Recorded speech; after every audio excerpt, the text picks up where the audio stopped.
महाराष्ट्र नवनिर्माण सेनेचे अध्यक्ष राज ठाकरे,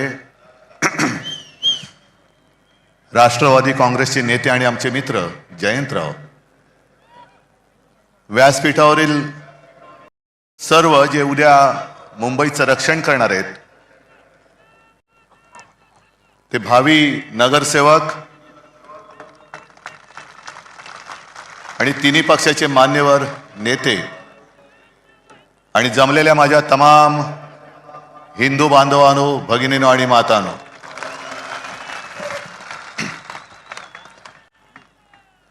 आता या पहिल्या वाक्यापासूनच उद्या चर्चा सुरू होईल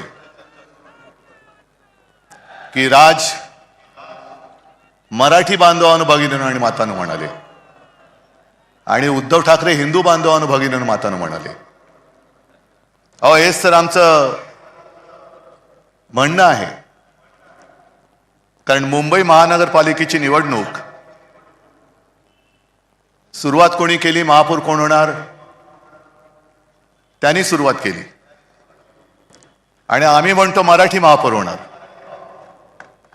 ते म्हणतात हिंदू महापौर होणार. मग देवेंद्र फडणवीस हिंदू आहेत की नाही हा पहिला माझा त्यांना प्रश्न आहे. जरा तपासून बघा, काय तपासायचं असेल तर. नाही म्हणजे डोकं वगैरे काय बर्थ सर्टिफिकेट वगैरे असं मी म्हणतोय. आम्ही अस्सल मराठी बोलणारे देशभक्त हिंदू आहोत आणि राजने आज अप्रतिम मांडणी केली.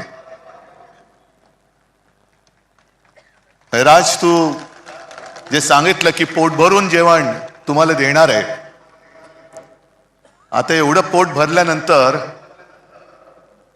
किंवा पोट तिडकीने त्यांनी सांगितल्यानंतर पोटाला तड लागून उपयोग नाही, डोक्यात तिडीक गेली पाहिजे. आणि ती जर जाणार नसेल तर मग छत्रपती शिवाजी महाराज की जय बोलण्याचा आपल्याला अधिकार नाही, जय भवानी जय शिवाजी बोलण्याचा आपल्याला अधिकार नाही. आणि आजच्या सभेचं हे वैशिष्ट्य आहे. जसं आपल्या सगळ्यांच्या मनात आजपर्यंतचा शिवसेनेचा इतिहास माहिती आहे, तसंच मला ती पहिली सभा मलाही आठवते. मी इथे खालीच माच्या मांडीवरती बसून ती सभा बघितली होती. समोर आजोबा होते, बाळासाहेब होते, श्रीकांतजी होते. काय बोलणं ऐकायला येत होतं, पण कशासाठी नेमकं काय चाललंय, मराठी माणसावरती अन्याय होतं म्हणजे नेमकं काय होतंय हे कळण्याचं वय नव्हतं. आणि आज या सगळ्या गोष्टीची जाणीव होते. काय योगायोग आहे की त्यावेळेला मी इथे समोर बसलो होतो, आज आमच्या खांद्यावरती धुरा आलेली आहे.